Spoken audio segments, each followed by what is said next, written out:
Good morning. Can you hear me okay? Dear respected Thầy, dear beloved community, today is the 16th of July in the year 2023. We are at the Great Togetherness Meditation Hall at Blue Cliff Monastery on Sunday, the day of mindfulness. On behalf of the brothers and the sisters here, we would like to welcome you for the day of mindfulness, as well as those of you who have been here for the whole weekend. How are you this morning? Good, great. May I know how many of you just came here for the first time today or the whole time on the weekend? Okay. Yeah. That's good. It's about 1/3 of us here. We are all new beginners. We are all beginners in the practice. And I remember when I first encountered the practice, when I first came to Blue Cliff, I have some questions, some aspirations, some expectation about the practice. And somehow, throughout the years of practicing and taking refuge in the teachings of the Buddha, in the teachings of our teachers, in the practice of the multifold Sangha here, I kind of find some of my answers. And one of that I would like to share with you today. Today, I would like to introduce to you all one of the ancient transcripts of the Buddha at the original time.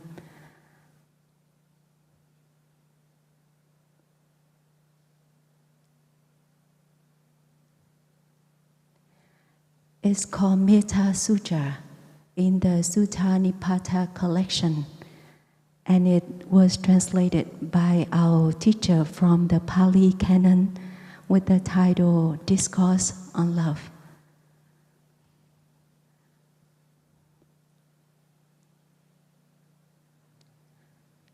This discourse is not long.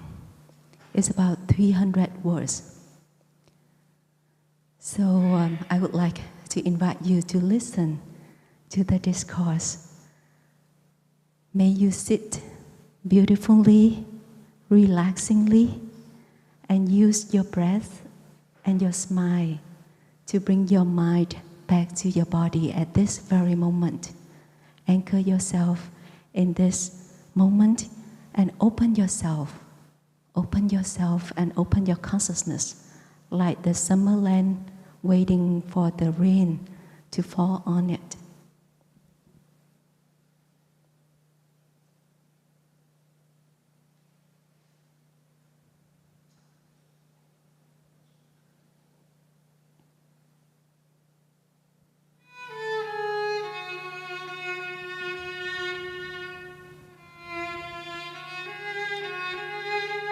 Discourse on love. Those who want to attain peace should practice being upright, humble, and capable of using loving speech. They will know how to live simply and happily, with senses calmed, without being covetous and carried away by the emotions of the majority. Let them not do anything that will be disapproved of by the wise ones. And this is what they contemplate. May everyone be happy and safe, and may all hearts be filled with joy. May all beings live in security and in peace, beings who are frail or strong, tall or short, big or small, invisible or visible, near or far away, already born are yet to be born. May all of them dwell in perfect tranquility. Let no one do harm to anyone. Let no one put the life of anyone in danger. Let no one, out of anger or ill will, wish anyone any harm.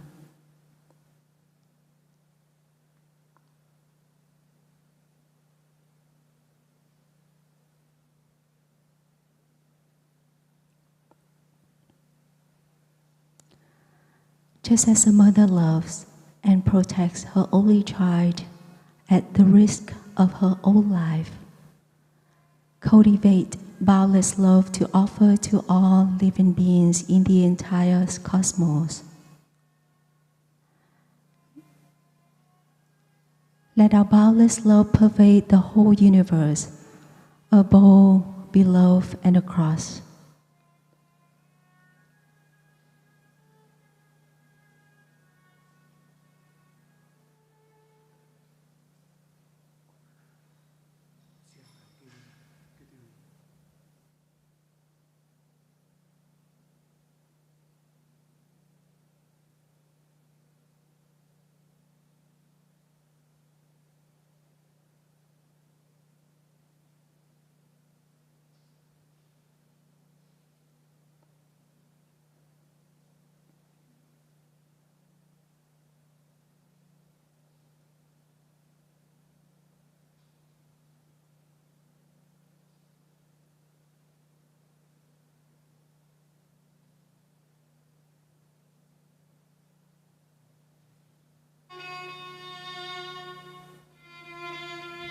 Just as a mother loves and protects her only child at the risk of her own life, cultivate boundless love to offer to all living beings in the entire cosmos. Let our boundless love pervade the whole universe, above, below, and across. Our love will know no obstacles. Our heart will be absolutely free from hatred and enmity, whether standing or walking, sitting or lying. As long as we are awake, we should maintain this mindfulness of love in our own heart. This is the noblest way of living. Free from wrong view, greed, and sensual desires, living in beauty and realizing perfect understanding. Those who practice boundless love will certainly transcend birth and death. Itina Shaka Vajana Soti Tehotu Sabada. By the firm determination of this truth, may you ever be well.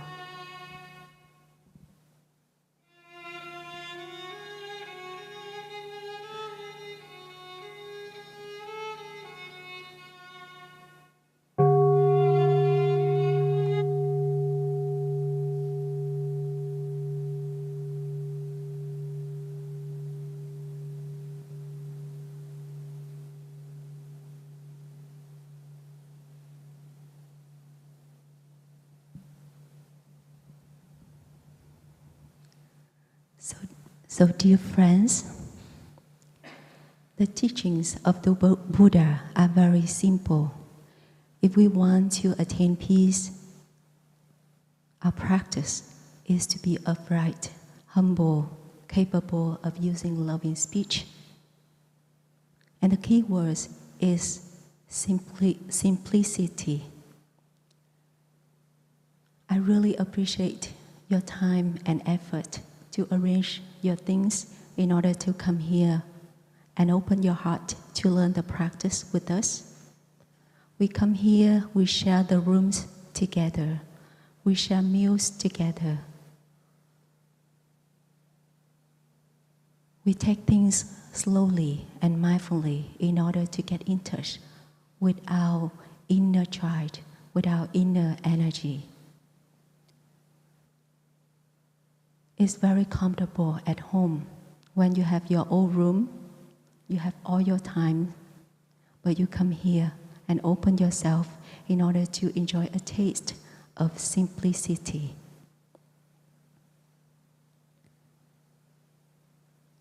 We are here and we learn the practice of eating meditation slowly, moderately, mindfully. We learn to do walking meditations, slowly getting in touch with our beloved community, getting in touch with nature. Those are the things that we rarely find it at home.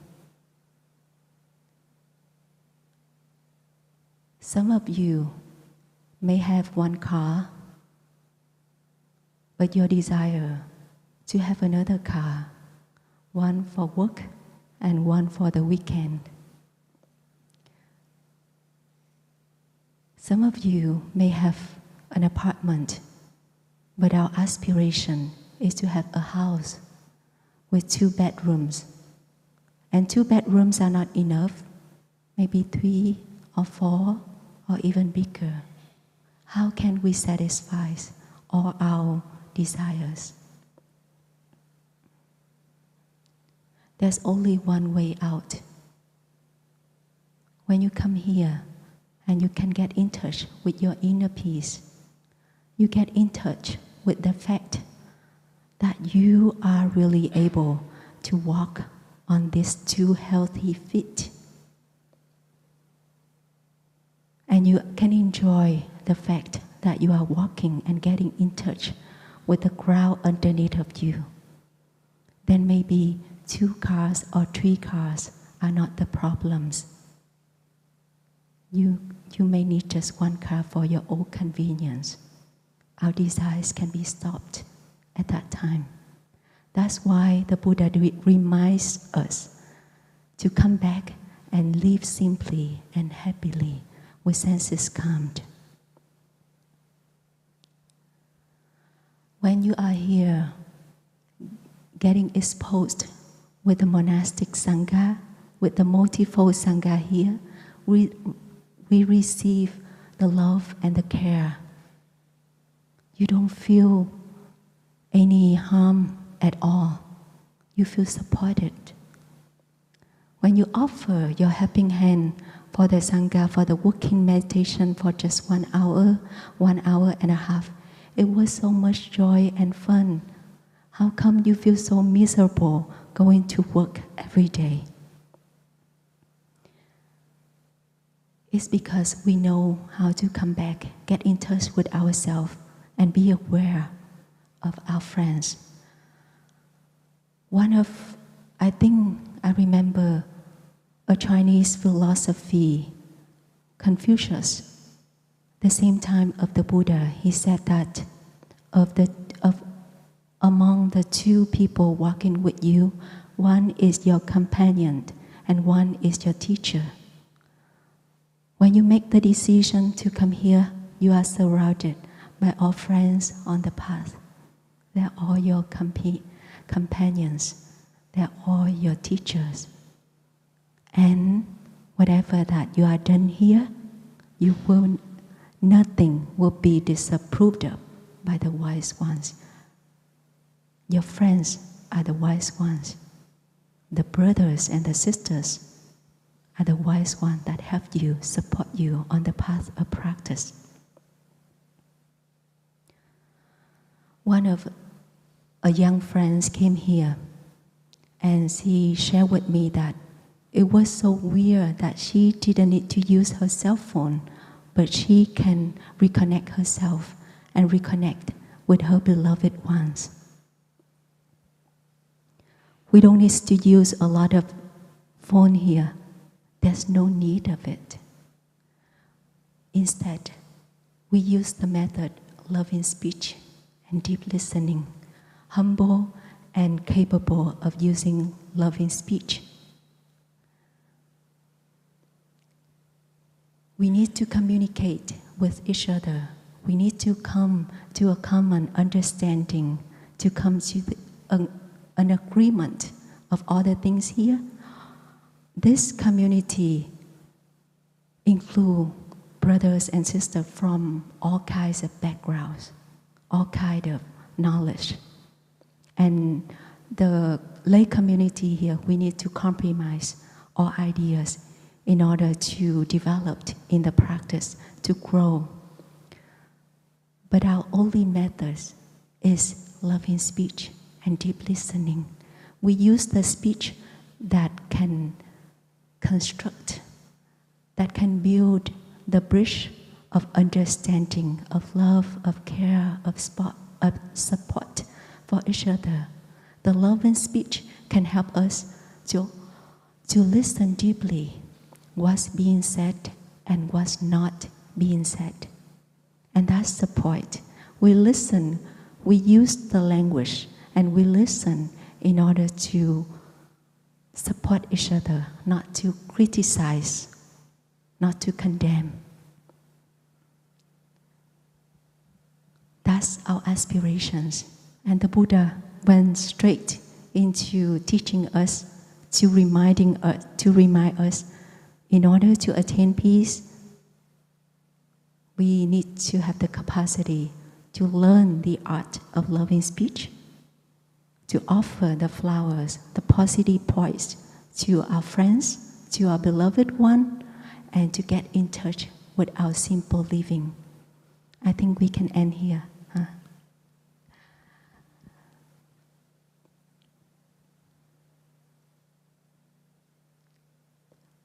The path of learning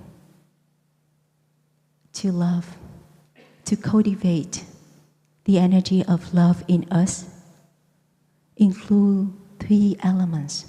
And those are the things that we carry with us all the way through this life and maybe next life. First is the speech that the Buddha already reminds us. We will come to the thought, and then we will come to the action. In Buddhist terminology, our true belongings are our true belongings are our 3 elements that we carry with us all the time. Our speech, our thought, and our actions is called karma. It's the accumulations of our actions. So the Buddha taught us to contemplate. May everyone be happy and safe. May all beings live in security and in peace. Yes. On the occasions of birthday, of any holidays, we send cards to our families, members, to our beloved one, and we put these kind of words: may you be happy and safe and joyful and successful. May you are at peace in your heart, in your body, in your mind. May you are protected from all the misfortunes. Those are our best wishes for our beloved one. I usually send those cards to my families and friends. And one time I went home and visited my friend's house.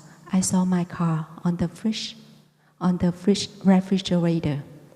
And I asked her, I sent this to you at Christmas. How come you took it down? Now it's already the fall, the next fall. And she said that, I love this card so much that I would like to have it here with me, and whenever I want to read it, I can have it available to read it. I feel touched with that sentence.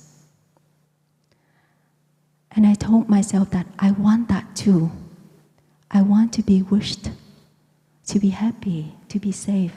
I'm not just the one who sent out all those wishes to my beloved ones, but I also want to receive those too. And in Buddhism, the giver and the receiver are one. We are one.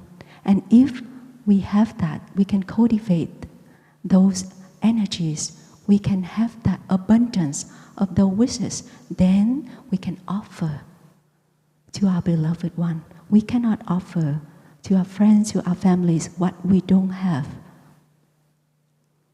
So this is not something that we do on the holidays. This is something we can do every day. Every day. Find a place, find some time to sit, to cultivate the energy of love, of compassion, of mindfulness, of supporting, of understanding within yourself, so that you can have something to make a wish, to share the wish to our beloved one.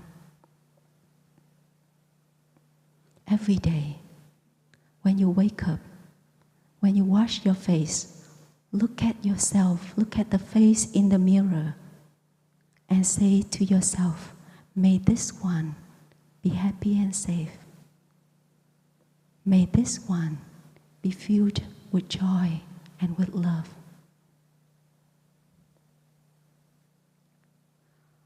We just gone through a pandemic, a disease of the century. We are all survivors of this pandemic, and we may learn a lesson out of that. Maybe in the next 24 hours, things will be different, or in the following weeks, following months, year, we will be different. We didn't have a chance to sit next to each other like this. We have to keep social distances. We weren't allowed to talk to each other, to give each other a hug.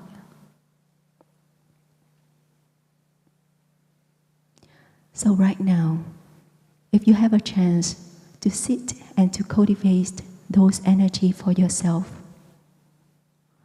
you can be insecure and in peace enough to offer to all beings who are frail or strong, tall or short, big or small, visible, not visible.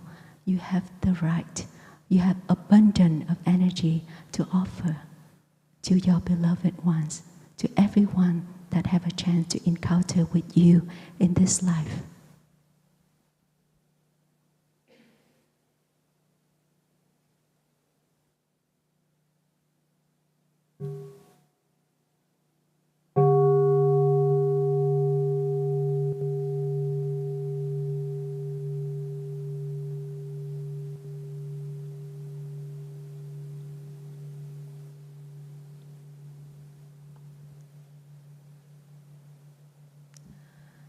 The Buddha also taught us about the actions, the other elements of our true belongings.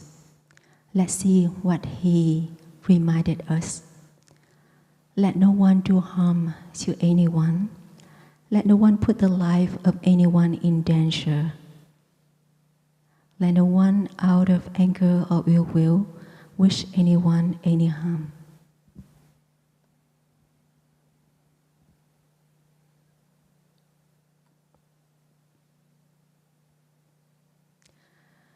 I learned this discourse when I first started my monastic training. And my first reaction to this was that no way, I couldn't do it. It was too difficult. How come I can't do harm to anyone if that person did something, spoke something that threatened my safety, that looked down upon on me, that ignite my anger, my frustration. We are all humans. Even the the brothers and the sisters here, please remember that we are in the process of the practicing. We are not bodhisattvas yet, so we're still practicing with all our mental formations. Our anger still arises. Our despair still overwhelms us. And I cannot do nothing if somebody have any side of causing harm to myself. That's our natural reaction. That's the status of fight and flight when things is of us. It took me such a long time in order to transform a little bit of this.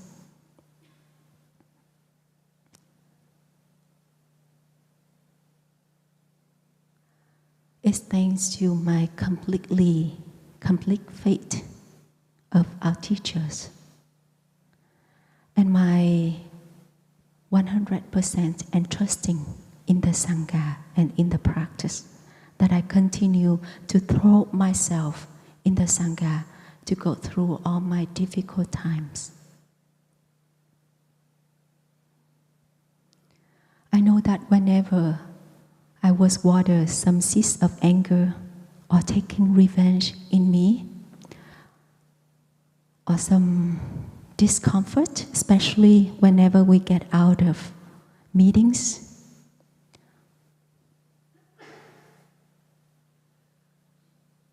In the meeting, we can have disagreement.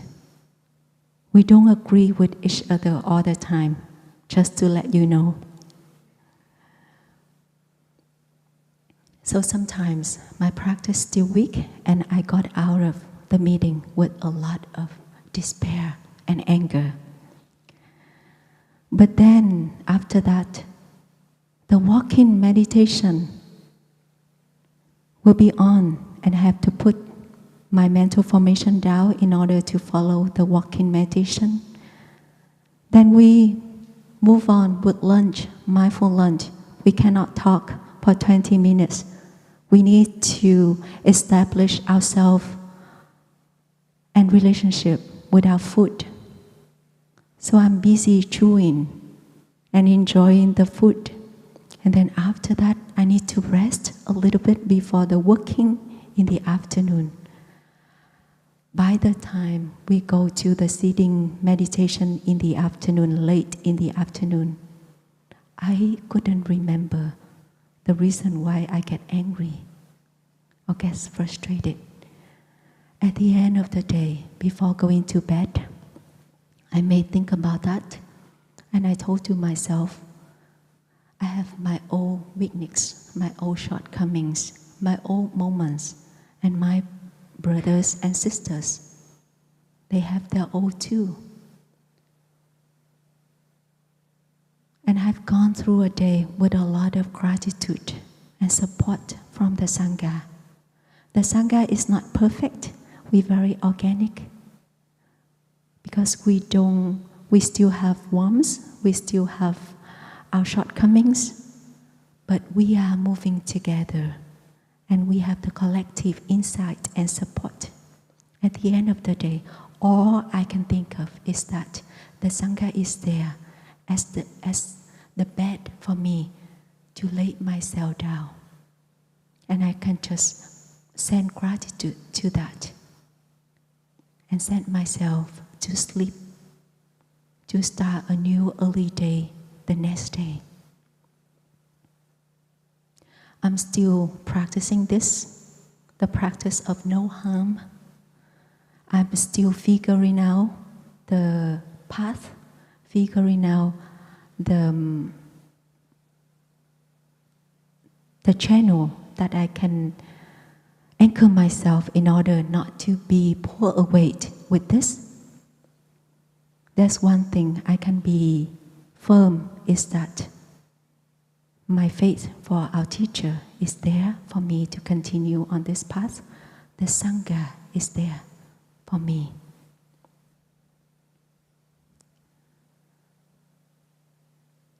When I encounter this sentence, we need to practice in a way that we can cultivate love as a mother loves and protects her only child. All the brothers here, we are very young and we don't have children of our own. It's very hard for us to imagine the mother love. Even though I'm from a happy family, I receive all the love of my mom and my dad. And even until now, that's my most ultimate gift that I can receive in this life. But still, it's very hard for me to resonate myself with this kind of love. Until a couple of years ago, my sister got pregnant with her daughter. And my sister has a very rare disease that may affect her pregnancy and her delivery. The day that we received the news of her pregnancies, we was overwhelmed with so much joy, but also so much worries. We didn't know how to get through this with her throughout 9 months. Of course, my sisters and her husband, they have done a lot of tests, a lot of treatment in order to go through that difficult time in her family.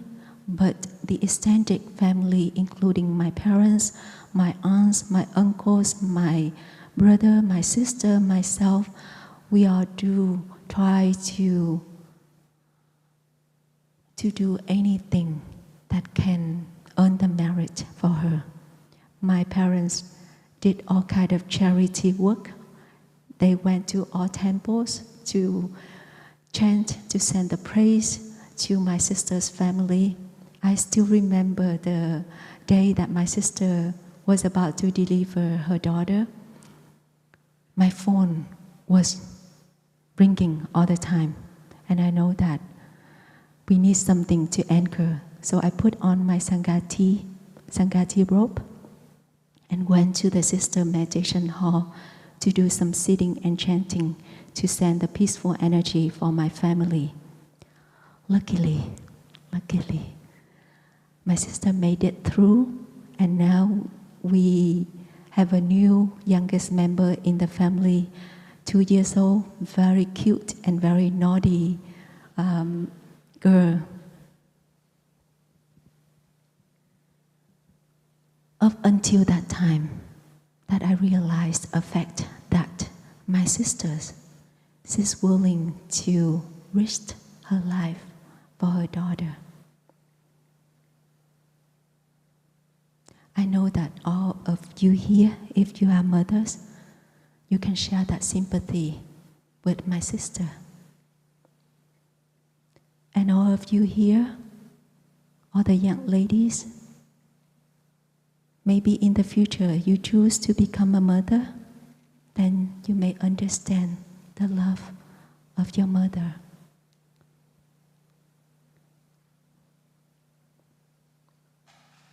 If you have a mother who loves you dearly and support you constantly, I congratulate you on that. Like I say, the love of the mother, a mother herself, is the ultimate gift that you can inherit in this life. If you somehow don't have such kind of mother, just remember one thing, just one thing. Maybe at some time during her delivery time, she decided to take her life for you, for your being. Just remember that and try to learn to love and understand her, to support her. We are learning to become a good mother, a good daughter, and the same, a good father, a good son. We are all learning. We're learning to become a better version of ourselves, a people that we wish that we can be more capable of love and of understanding.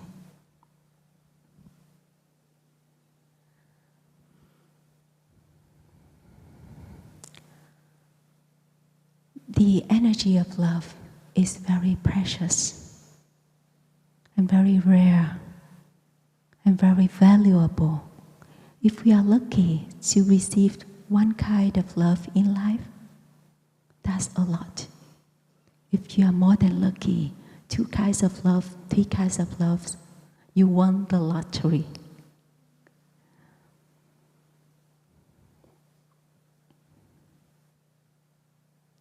We all need that kind of energy so that our life can be fulfilled, our life can be abundant, and we can have the energy to go through all the difficult times, all the difficulties, all the pressure, all the stress of our growing up, of our career, of our profession. A person without love, I think that person is very dry, very miserable.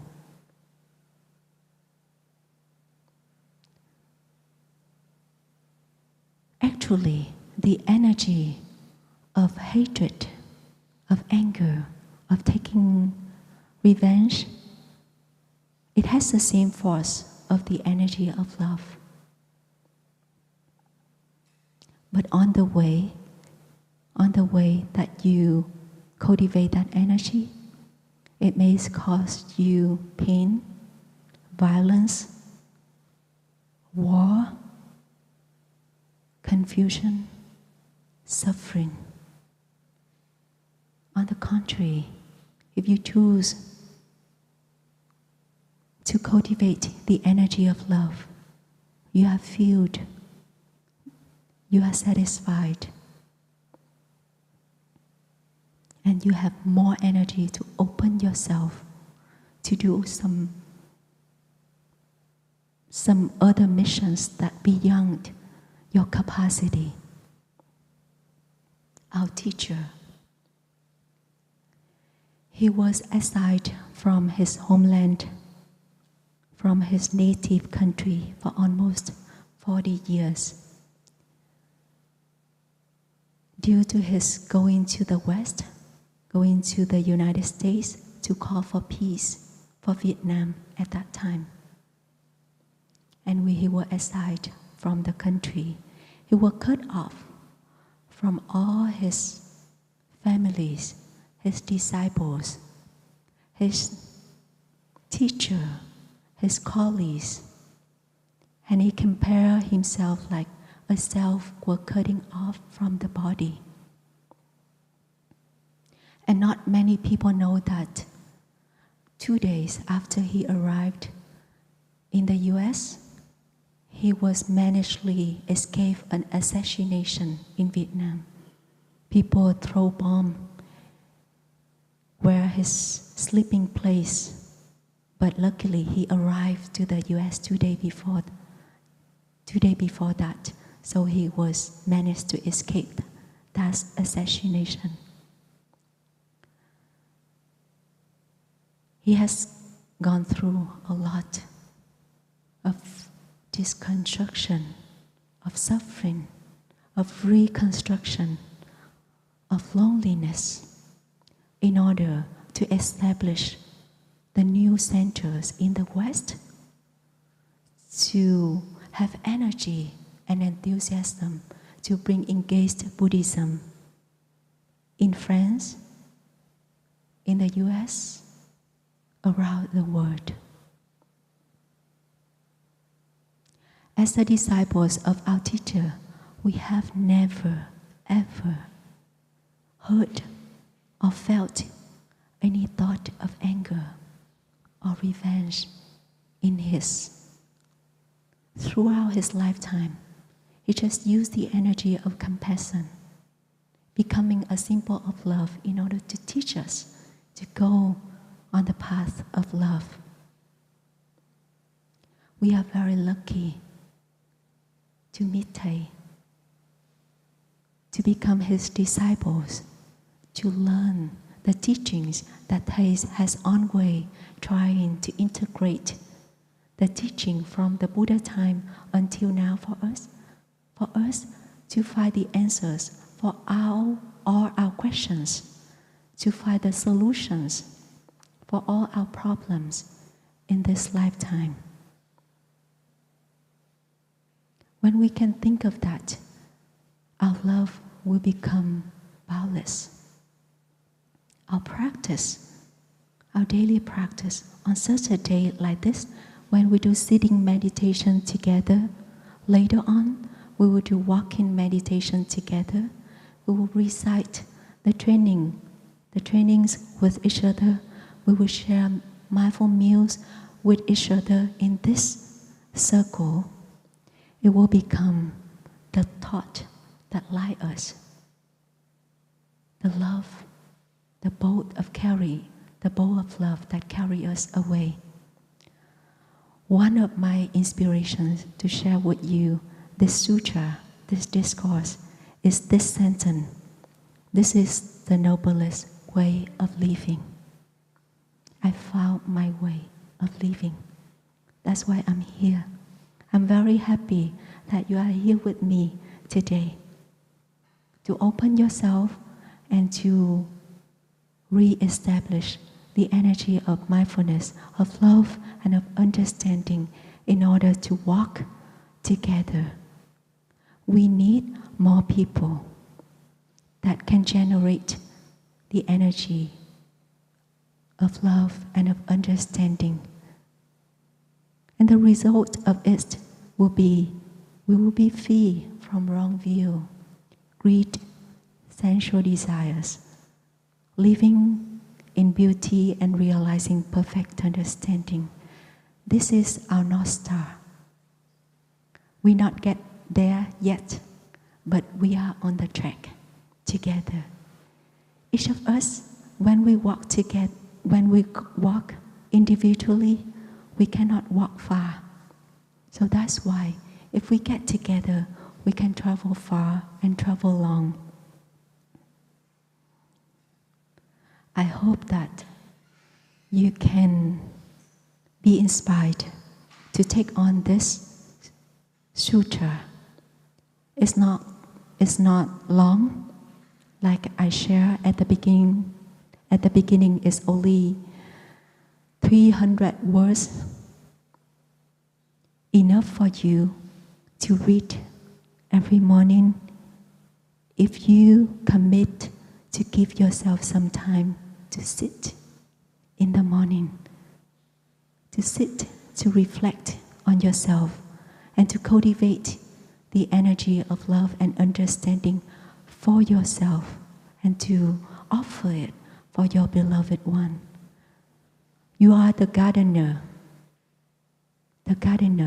cultivating love, and every single day you do that, you will discover different kinds of flowers in your garden, different kind of species in your garden.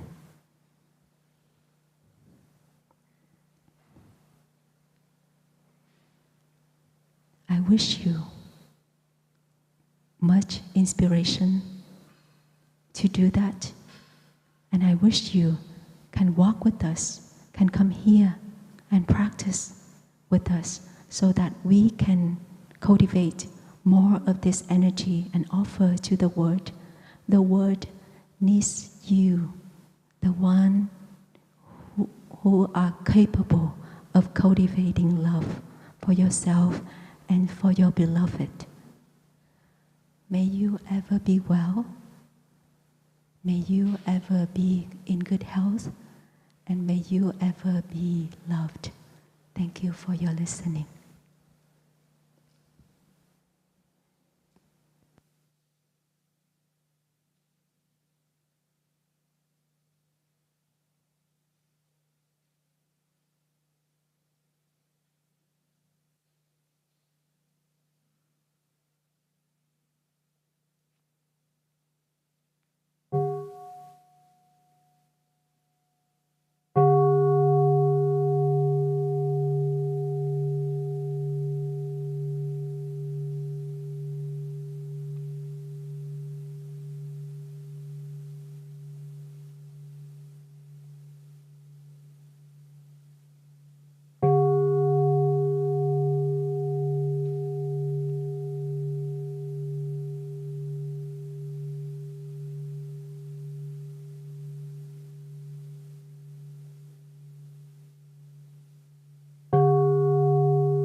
Thank you, sister, for your sharing.